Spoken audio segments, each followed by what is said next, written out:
अस्सलाम वालेकुम, आदाब। वन टीवी के उर्दू खबरनामे में आप सबों का खैर मकदम है। मैं मोहम्मद शाहबाज। आगे बढ़ने से पहले नज़र डालेंगे सुर्खियों पर। मुनार ट्रैक्टर्स और तेलंगाना हुकूमत के दरमियान सरमायाकारी और मैन्युफैक्चरिंग मंसूबों पर तबादला ख्याल। तेलंगाना हुकूमत की कामयाबी, अमेज़ॉन ने तेलंगाना में अपनी सरगर्मियां बढ़ाने पर किया इत्तफाक। कांग्रेस ने अडानी स्कैंडल की तहकीकात जेपीसी से कराने का किया मुतालिबा। बांग्लादेश हिजरत करने वाले रोहिंग्या मुसलमानों पर हमला, 200 अफराद जाँ बहक। हमास ने अमेरिका, कतर और मिस्र की दावत मुस्तरद कर दी। 15 अगस्त को जंगबंदी मुज़ाकरात में शिरकत से इनकार। अब खबरें तफसील से। मोनार्क ट्रैक्टर्स, जो कि अमेरिका में कायम एक driver optional electric tractor company है, ने वज़ीर आला रेवंत रेड्डी से अहम मुज़ाकरात किए हैं। वज़ीर आला रेवंत रेड्डी और तेलंगाना के आला सरकारी ओहदेदार अमेरिका के दौरे पर हैं ताकि रियासत में सरमायाकारी को राग़िब किया जा सके। मोनार्क ट्रैक्टर्स का हैदराबाद में 2023 में एक तहक़ीक़ी व तरक्की मरकज़ मौजूद है, जिससे तवसी देने की ख्वाहिश ज़ाहिर की गई है। मोनार्क ट्रैक्टर्स ने हैदराबाद में एक खुद मुख्तार ट्रैक्टर टेस्टिंग सहूलत कायम करने का ऐलान किया है, जिनसे तहक़ीक़ी व तरक्की कार्रवाइयों को फ़रोग़ मिलेगा और इलाके में मुलाज़मतें पैदा होगी। कंपनी के CEO परवीन ने कहा है कि वो तेलंगाना में इख्तराई कामयाबी को वुसअत देने के मौक़े से खुश हैं। तेलंगाना हुकूमत ने अमेज़ॉन को तेलंगाना में अपने कारोबारी ऑप्शंस बढ़ाने पर राज़ी कर लिया है। इस फैसले का ऐलान नायब सदर AWS data centre planning and delivery के क़यादत में अमेज़ॉन ने सेंटर क़यादत की तेलंगाना वफ़द से मुलाकात के बाद किया। वज़ीर IT और सनअत D श्रीधर बाबू ने अमेज़ॉन को तेलंगाना में अपने डेटा सेंटर को मज़ीद वुसअत देने के लिए कायल किया है, जिनमें हैदराबाद में नए हाइपर स्किल डेटा सेंटर भी शामिल है। मोहम्मद सिराज ने हाल ही में श्रीलंका के खिलाफ शानदार कारकर्दगी का मुजाहरा किया। अब सिराज ने अपनी फैमिली के साथ वक्त गुजारने के दौरान करोड़ों रुपए की खर्च करके अपने ख्वाबों की गाड़ी खरीद ली है। सिराज इंस्टाग्राम पर नए गाड़ी की तस्वीर शेयर की। ख्वाबों की कोई हद नहीं, क्योंकि ये आपको मजीद मेहनत कोशिश करने की तरगीब देते हैं। सिराज ने अपने मुस्तकबिल मज़ाई और कोशिशों की कामयाबी का खुदा का शुक्र अदा किया और अपने ख़ानदानों के साथ इस खास लम्हे का लुत्फ़ उठाया। मरकज़ी हुकूमत की तरफ से वक्फ तरमीमी बिल पेश किए जाने के बाद अपोजिशन ने शदीद रद्द-ए-अमल ज़ाहिर किया है। कांग्रेस लीडर पवन खेरा ने हुक्मरान जमात पर सख्त तनकीद करते हुए कहा है कि जिनके पास एक भी मुस्लिम MP नहीं है, वो वक्फ बोर्ड के उसूल कैसे बना सकते हैं। पवन खेरा ने कहा कि हुक्मरान पार्टी ना तो लोकसभा में कोई भी मुस्लिम MP रखती है और न ही राज्यसभा में। वो किसी से मशवरे किए बगैर वक्फ बोर्ड पर कवायद मुतय्यन कर रही है, जो कि नाकाबिल कबूल है। उन्होंने मज़ीद कहा कि NDA कि इत्तेहादियों जैसे चंद्रबाबू नायडू और चिराग पासवान ने भी इस बिल की मुखालफत की है, लिहाजा उनसे पूछा जाना चाहिए कि वो क्यों एहतजाज कर रहे हैं। पवन खेरा ने BJP को मशवरा दिया कि मुख्तार अब्बास नकवी से मालूम करे कि आया कि वो इस बिल के हक़ में है या इसके खिलाफ। का न राज्यसभा में एक भी मुसलमान सांसद हो, न लोकसभा में एक भी मुसलमान सांसद हो, वो वक्फ बोर्ड पे नियम बनाएंगे बिना किसी से चर्चा किए, तो ये कैसे संभव होगा। NDA के अपने अलाइज, वो नायडू जी हों, वो चिराग पासवान हों, सबने विरोध किया है, तो उनसे पूछिए क्या विरोध है। हम तो यह आपसे सलाह करेंगे कि आप ज़रा मुख्तार अब्बास नकवी से भी पूछ लीजिए कि क्या वो उसके पक्ष में हैं या विरोध में हैं, जवाब मिल जाएगा आपको। नहीं, मायावती जी कई दिनों से लोग अब उनसे उनका विश्वास लोगों के मन से उठ चुका है, तो उनकी बातों को कोई गंभीरता से अब नहीं लेता। एक बहुत गंभीर विषय है, कोई डॉक्टर अपनी 36 घंटे की वो सेवाएं दे रही थीं, उनके लिए इतनी सुरक्षा और सुविधाएं नहीं थी कि वो अपने आप को महफूज रख सकें, महफूज पा सकें। ये बहुत चिंता का विषय है। देश के किसी भी कोने में अगर ऐसी कोई वारदात होती किसी भी महिला के खिलाफ, तो मुझे लगता है सबको अपनी राजनीतिक डिफरेंसेस को दूर करके आपस में बैठ के सलाह करनी चाहिए कि समाज में इस तरह का अपराध क्यों बढ़ता चला जा रहा है। भी कमाल है, हम तो बिल्कुल, कल भी हमारा स्टेटमेंट इन्होंने नहीं पढ़ा क्या। हम तो ये जानना चाहते हैं कि सरकार आपकी है, पड़ोस में क्या हो रहा है आपकी इंटेलिजेंस एजेंसीज ने आपको नहीं बताया था क्या। आप क्या कदम उठा रहे हैं वहाँ के हिंदू माइनॉरिटीज़ को सुरक्षित करने में। हम ये आपसे पूछते हैं, हम तो विपक्ष में हैं, हम तो जो कह पाते हैं कहते ही हैं, लेकिन आप तो करने की स्थिति में हो, आपने क्या किया इसका जवाब दीजिए। नहीं, हमारे देश में इस तरह के कोई हालात नहीं हो सकते। हमारे देश में विपक्ष मजबूत है, लोकतंत्र मजबूत है। कोशिश बहुत हुई लोकतंत्र पे प्रहार करने की, लेकिन जो नींव हमारे बुजुर्गों ने रखी इस देश के लोकतंत्र की। कांग्रेस ने अडानी स्कैंडल की तहकीकात जेपीसी से कराने का मुतालबा किया है। कांग्रेस ने हिडनबर्ग की दूसरी रिपोर्ट के बाद अडानी ग्रुप के हिस्से में बेज़ाब्तगियों और हेरा फेरी के इल्ज़ामात की तहकीकात के लिए सेबी की बजाय मुश्तरका पार्लिमानी कमेटी जेपीसी से तहकीकात का मुतालबा किया है। कांग्रेस के तर्जुमान सुप्रिया ने पार्टी हेडक्वार्टर में प्रेस कॉन्फ्रेंस करते हुए कहा कि हिडनबर्ग की पहली रिपोर्ट की बुनियाद पर सेबी ने तहकीकात शुरू की थी। दूसरी रिपोर्ट में हिडनबर्ग ने कहा कि जिस मामले की जाँच जारी है इसमें खुद सेबी की चेयरपर्सन माधवी भी शामिल है। उनका कहना था कि जब सेबी की सरबराह खुद इस मामले में शामिल होंगी तो तहकीकात गैर जानिबदार नहीं हो सकती। इसलिए कांग्रेस ने मुतालबा किया है कि इस मामले की तहकीकात जेपीसी के जरिए की जानी चाहिए। पर अब जो हिंडनबर्ग रिसर्च पार्ट 2 का सनसनीखेज खुलासा आया है, उसके मुताबिक सेबी की प्रमुख माधवी बुच और उनके पति धवल बुच उन्हीं ऑब्सक्योर बर्मुडा या मॉरिशस फंड में इन्वेस्टमेंट कर रहे थे जिनके साथ गौतम अडानी के भाई विनोद अडानी का संबंध था। एक बड़ी फेमस लाइन है, मेरा कातिल ही मेरा मुंसिफ है। यहां पर तो मुंसिफ ही कातिल निकल रहा है।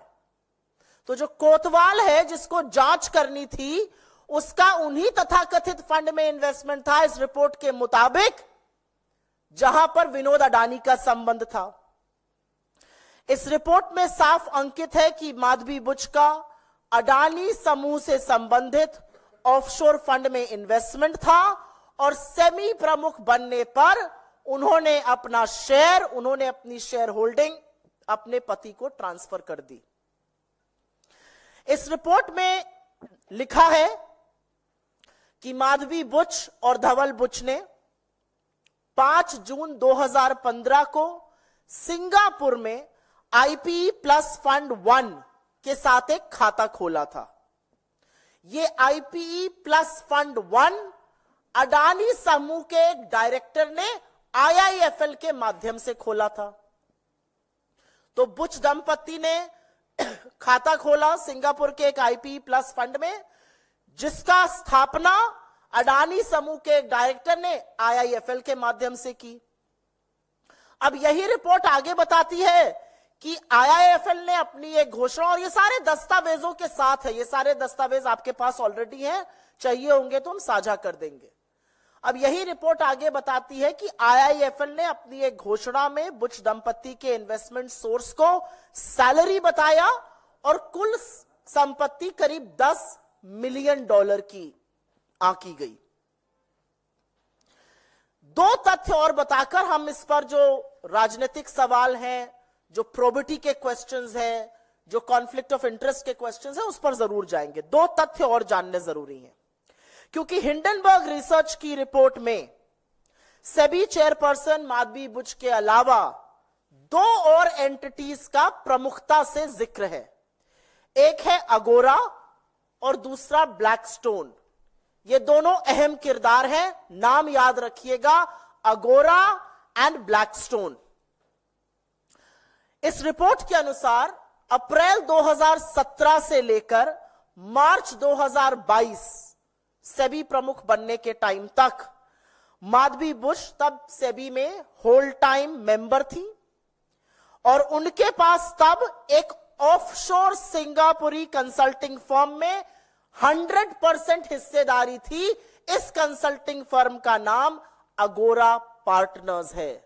नाम याद रखिएगा, सिंगापुर बेस्ड कंसल्टिंग फर्म अगोरा पार्टनर्स, जिसका स्वामित्व माधवी बुच जी के पास था जब वो होल टाइम सेबी मेंबर थी, सेबी चेयरपर्सन बनने से पहले।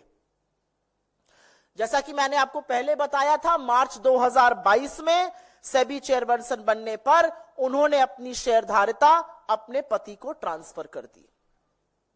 ये अगोरा की बात कर रही हूं मैं। रिपोर्ट आगे बताती है कि अगोरा पार्टनर्स जो है वो 2013 में सिंगापुर में रजिस्टर हुआ था और आज भी सेबी की चेयरपर्सन माधवी बुच जी वर्तमान में अगोरा एडवाइजर नाम की कंपनी में 99% की हिस्सेदार है। उनके पति इस कंपनी के डायरेक्टर है। कंसल्टिंग फर्म में वो 100% स्वामित्व था, उन्होंने अपने पति को ट्रांसफर कर दिया था। एडवाइजरी जो अगोरा एडवाइजरी के नाम से है उसमें 99% की हिस्सेदार है। यहां पर एक आंकड़ा बता रही हूं और यह जानना जरूरी है।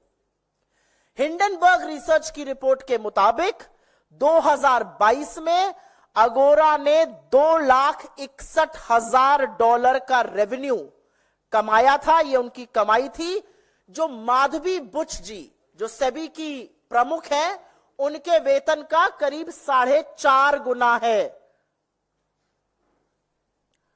अगोरा की बात हो गई। अगोरा एक कंसल्टिंग फर्म था, वो कंसल्टिंग का बिजनेस करते हैं, उसमें माधवीपुरी बुच जी का स्वामित्व था। पति को ट्रांसफर हुआ, 4.5 गुना उनका रेवेन्यू $2,61,000 सिर्फ 2022 तक था। अब दूसरे अहम किरदार की बात कर लेते हैं और वो है ब्लैकस्टोन। एक रीट्स नाम की चीज होती है जो इन्वेस्टमेंट का प्लेटफॉर्म है। एक जैसे म्यूचुअल फंड होता है, पोर्टफोलियो मैनेजमेंट सर्विस होता है, वैसे ही एक रीट्स है, रियल एस्टेट इन्वेस्टमेंट ट्रस्ट। इसकी बहुत पैरवी आजकल सेबी करता है। माधवीपुरी बुच जी ने तो सार्वजनिक रूप से इसको अपना फेवरेट इन्वेस्टमेंट इंस्ट्रूमेंट भी बताया है, इन्वेस्टमेंट ऑफ द फ्यूचर भी बताया है। हिंडनबर्ग रिपोर्ट के मुताबिक सेबी चीफ पर उन्होंने ब्लैकस्टोन जैसी कंपनियों को रेगुलेटरी मतलब नियम कानून बनाकर फेवर देने के आरोप लगाए हैं। उनका कहना है कि सेबी चेयरपर्सन रहते हुए माधवीपुरी बुच जी के पति धवल बुच ब्लैकस्टोन के सीनियर एडवाइजर बन गए, वरिष्ठ सलाहकार वो नियुक्त हो गए ब्लैकस्टोन के, और ब्लैकस्टोन रीट्स का एक बड़ा प्लेयर है इंडिया में। एक बात यह भी बता दूं कि इनके पति इससे पहले रियल एस्टेट में कभी इन्वॉल्व नहीं थे, कैपिटल मार्केट्स में उनका इन्वॉल्वमेंट बहुत सीमित था। हिंडनबर्ग का आरोप है कि रेगुलेटरी बदलाव, नियम कानून ऐसे बदले गए जिससे कि सारा का सारा फायदा रीट्स को हो रहा था, और रीट्स में सबसे बड़ा प्लेयर ब्लैकस्टोन था, और ब्लैकस्टोन में माधवी बुच जी के पति धवल बुच जी सीनियर सलाहकार वरिष्ठ एडवाइजर थे। जैसा कि मैंने कहा, वो रीट्स की बहुत बड़ी पक्षधर है। एक कॉन्फ्रेंस में उन्होंने रीट्स को फ्यूचर का फेवरेट प्रोडक्ट बताया था, निवेशकों को कहा था इस फ्यूचर के फेवरेट प्रोडक्ट को आप देखिए, ये बहुत कारगर है। हिंडनबर्ग का आरोप है कि क्या माधवीपुरी बुच जी ने ये सब कहते हुए ये जिक्र किया था कि उनके पति ब्लैकस्टोन से संबंधित है। आईओए की सदर डॉक्टर पीटी उषा ने वजन मैनेजमेंट पर एक अहम बयान जारी किया, जिसमें उन्होंने वाज़ेह किया है कि वजन का इंतजाम खिलाड़ियों और उनकी कोच की जिम्मेदारी है, न कि किसी और की। डॉक्टर पीटी उषा ने कहा है कि कुश्ती, मुक्केबाजी जैसे खेलों में वजन का इंतजाम मुकम्मल तौर पर खिलाड़ी और उनके कोच की जिम्मेदारी है। उन्होंने इस बात को रद्द किया है कि इसमें आईओए की chief medical officer doctor Dinshaw और उनकी टीम की कोई जिम्मेदारी बनती है। पीटी उषा ने कहा है कि डॉक्टर दिनेशा और उनकी टीम पर बेबुनियाद इल्जामात नाकाबिल कबूल है और उनकी मत होनी चाहिए। अगरचे डॉक्टर पीटी उषा ने पेरिस ओलंपिक्स में 50 किलोग्राम कुश्ती में वजन बढ़ जाने की वजह से नाअहल करार पाने वाली खिलाड़ी फोगाट का नाम बराह रास्त नहीं लिया। उनका बयान वाज़ेह तौर पर विनेश फोगाट के हवाले से ही समझा जा रहा है। उन्होंने उम्मीद जाहिर की है कि इल्जामात आयद करने वाले अफराद तमाम हक़ाइक़ पर गौर करें और नतीजा खैज़ फैसले से पहले मुकम्मल मालूमात हासिल कर लें। अमरीकी तहकीकी कंपनी हिंडनबर्ग रिसर्च की ताज़ा तरीन रिपोर्ट में अडानी ग्रुप और सेबी की चेयरपर्सन माधवी के दरमियान बराह रास्त मुलाकात का इल्ज़ाम आयद किए जाने के बाद हिंदुस्तानी सियासत में हलचल मच गई है। लोकसभा में कायदे हिज़्ब इख्तिलाफ राहुल गांधी ने सोशल मीडिया प्लेटफॉर्म एक्स पर एक वीडियो पैगाम जारी किया है और इस मामले पर 3 अहम सवालात उठाए हैं। और राहुल गांधी ने सवाल किया है कि सेबी की चेयरपर्सन माधवी ने अभी तक इस्तीफा क्यों नहीं दिया। अगर सरमायाकारों की मेहनत से कमाई गई रकम डूब जाती है तो कौन जवाबदेह होगा? पीएम मोदी, सेबी संगीन इल्जामात के सामने आने के बाद क्या सुप्रीम कोर्ट एक बार फिर इस मामले का अज़ खुद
responsible? Is the Prime Minister of India responsible? Is Madhavi Puch responsible? Or is Mr. Adani responsible? And finally, the Supreme Court has been looking at this matter. New allegations have emerged, very serious, explosive allegations have emerged. Is the Supreme Court going to look at this matter suo moto again? Slowly becoming crystal clear why Prime Minister Modi is against a joint parliamentary committee looking into this matter.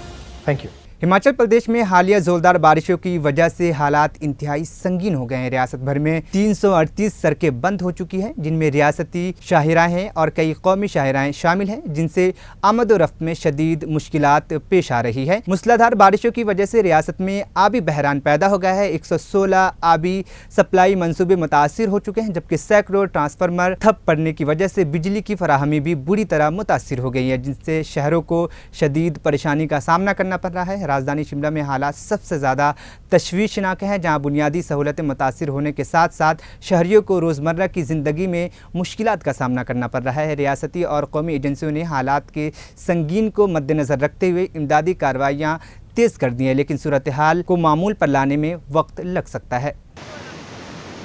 देखिए, फसल सब कुछ तबाह हो चुकी है। यहाँ पर सभी जो कि दिखाएंगे वो पानी की टैंकी थी, वहाँ से पानी सिंचाई करते थे। मेरी प्रशासन से यही मांग रहेगी कि मेरी सहायता की जाए, आने वाले फ्यूचर में पानी का इसका समाधान किया जाए, क्योंकि यहाँ तो काफ़ी नुकसान हो चुका है।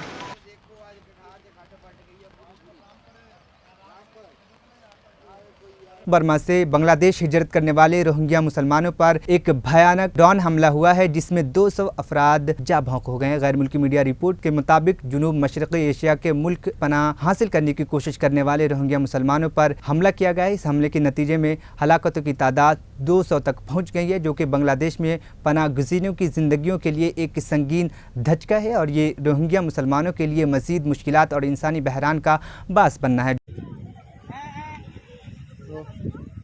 अल्लाह अकबर, ला हौला वला कुला रूम ओरा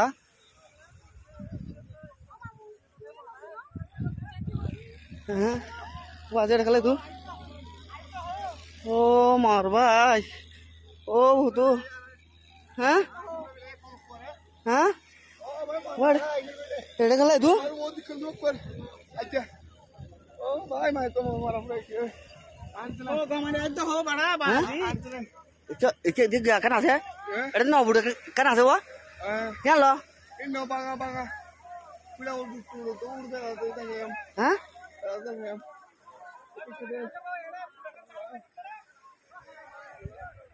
वो खुदा ये क्या रमो रखा है ना से